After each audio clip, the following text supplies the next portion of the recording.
दोस्तों, आज इस वीडियो में हम इस समय के बहुत ही चर्चित इन्वेस्टमेंट के बारे में बात करेंगे जिसकी वैल्यू सिर्फ 10 सालों में ही 0 से 32 लाख रुपए तक बढ़ गई थी।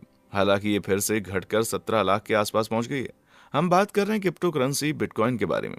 वैसे तो इस समय पर हर जगह क्रिप्टो करेंसी बहुत ज्यादा चर्चा में है, लेकिन इसके चर्चा का ही कहीं ना कहीं बिटकॉइन की कीमतों में उछाल का मुख्य कारण बनती है। आपको बता दें कि साल 2010 में बिटकॉइन का प्राइस कभी $1 से ज्यादा नहीं गया था, पर आज एक बिटकॉइन की कीमत 16 लाख रुपए से ज्यादा है। मतलब अगर उस वक्त किसी ने 8 बिटकॉइन खरीदे होते तो वो आज करोड़पति बन गया होता। चलिए पहले जानते हैं कि बिटकॉइन के प्राइस में इतना ज्यादा उछाल क्यों आया है।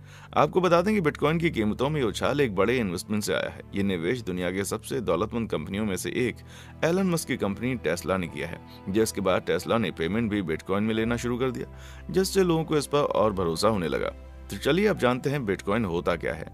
बिटकॉइन एक वर्चुअल करेंसी होती है, जैसे बाकी करेंसीज होती हैं जैसे रुपया, डॉलर इत्यादि। ठीक उसी तरह बिटकॉइन भी एक डिजिटल करेंसी है। ये बाकी करेंसी से बिल्कुल अलग होती है, क्योंकि बिटकॉइन को ना हम देख सकते हैं और ना ही उसे पैसों की तरह छू सकते हैं। हालांकि बिटकॉइन से हम जब चाहे बहुत सी जगह खरीद सकते हैं, दो लोगों के बीच में एक्सचेंज कर सकते हैं। हर व्यक्ति जिसके पास बिटकॉइन होता है वो सिर्फ ऑनलाइन वॉलेट में उसको स्टोर करके रखता है। बिटकॉइन बैंकिंग सिस्टम से बिल्कुल अलग है। उदाहरण के तौर पर देखें, जैसे रुपए को reserve bank of India monitor करता है, डॉलर को अमेरिका का सेंट्रल बैंक मॉनिटर करता है, लेकिन बिटकॉइन को कोई मॉनिटर नहीं करता। ये किसी देश, बैंक या फाइनेंशियल इंस्टीट्यूशन के अंदर नहीं आता, या हम भाषा में कहें इसका कोई मालिक नहीं होता।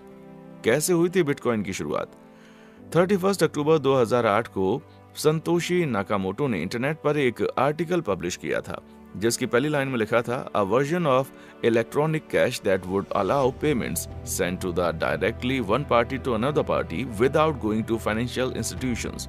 जिसका उद्देश्य था कि क्यों ना कोई ऐसी इलेक्ट्रॉनिक कैश सिस्टम बनाया जाए जिससे एक व्यक्ति से दूसरे व्यक्ति तक ट्रांजैक्शन बिना किसी रुकावट के और बिना किसी फाइनेंशियल इंस्टीट्यूशंस के दखल के किया जाए। फिर 2009 में इसकी शुरुआत हुई। शुरू में इसकी कीमतों में कोई बढ़ोतरी नहीं दिखी, पर जैसे जैसे इसकी लोकप्रियता बढ़ती गई, इसकी डिमांड बढ़ गई और साथ ही इसकी कीमतों में उछाल आया और आज के समय एक बिटकॉइन की कीमत 16 लाख से ऊपर है। बिटकॉइन 2008 में एक इंसान का सिर्फ आइडिया था, लेकिन आज बिटकॉइन पर लाखों करोड़ों की ट्रेडिंग होती है।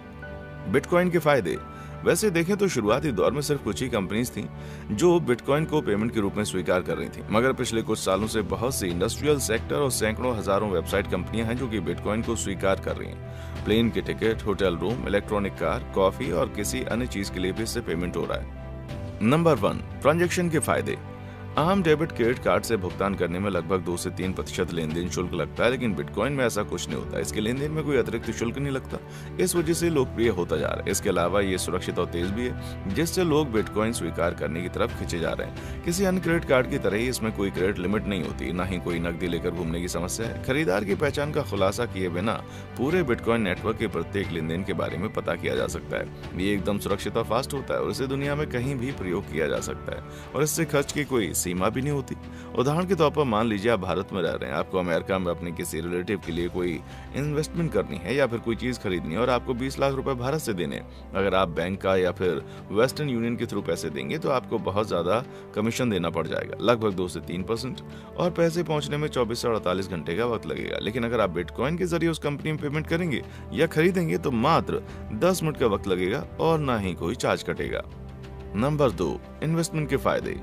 आज बिटकॉइन पर लाखों करोड़ों की ट्रेडिंग हो रही है, इसलिए इसे इन्वेस्टमेंट पर्पस के लिए इस्तेमाल करना भी सही है और साथ ही साथ ये काफी सिक्योर रहता है, क्योंकि बिटकॉइन किसी सरकार या फाइनेंशियल इंस्टीट्यूशंस के अंतर्गत कार्य नहीं करती, इसलिए यहाँ आपके निवेश का कोई दुरुपयोग नहीं होता। वहीं उदाहरण के तौर पर मान लीजिए कि आपने अपना निवेश किसी बैंक में किया है जो कि भारत में रिजर्व बैंक ऑफ इंडिया के अंतर्गत आता है, जिसके मुताबिक बैंक आपके पैसों से व्यापार कर सकते हैं, यानी कि आप अपने पैसों को बैंक को देकर उसे मनचाहे तरीके से प्रयोग करने की छूट दे देते हैं और बैंक इसी पैसे से कंपनीज और इंडिविजुअल लोन देते हैं, जिससे फायदा होने पर बैंक्स हमें इंटरेस्ट भी देते हैं। कई बार ऐसा होता है कि बैंक्स कुछ इंडस्ट्रियलिस्ट को इरेगुलर तरीके से लोन दे देते हैं, जिससे कि वो लोन बैड डेब्ट या एनपीएस बन जाता है। उसका सीधा शिकार हम जैसे डिपॉजिटर्स बनते हैं। हाल ही के सालों में हमने देखा है कुछ बैंक्स जैसे कि yes bank, PMC banks, Lakshmi Vilas bank पूरी तरह से फेल हो गए थे, जिसमें नुकसान सिर्फ हम जैसे गरीब इन्वेस्टर्स को हुआ था। इसलिए हम कह सकते हैं इन्वेस्टमेंट के लिए बिटकॉइन सही है। नंबर 3, हमारे पैसों का अधिकार।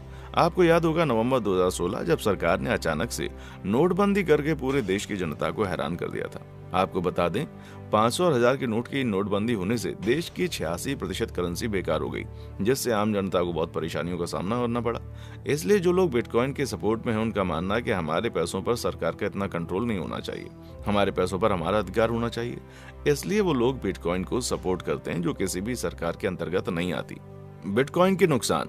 नंबर 1, बिटकॉइन का इस्तेमाल ज्यादातर इन्वेस्टमेंट पर्पस के लिए किया जाता है और हाई ट्रांजैक्शन के लिए किया जाता है, जिसकी दूरी भी ज्यादा हो, मतलब एक देश से दूसरे देश। इसको डेली ट्रांजैक्शन में यूज करना मुश्किल होता है, क्योंकि ट्रांजैक्शन को वेरीफाई करने में इसे तकरीबन 10 मिनट का वक्त लग जाता है, जो कि बहुत ज्यादा होता है डेली ट्रांजैक्शन के हिसाब से।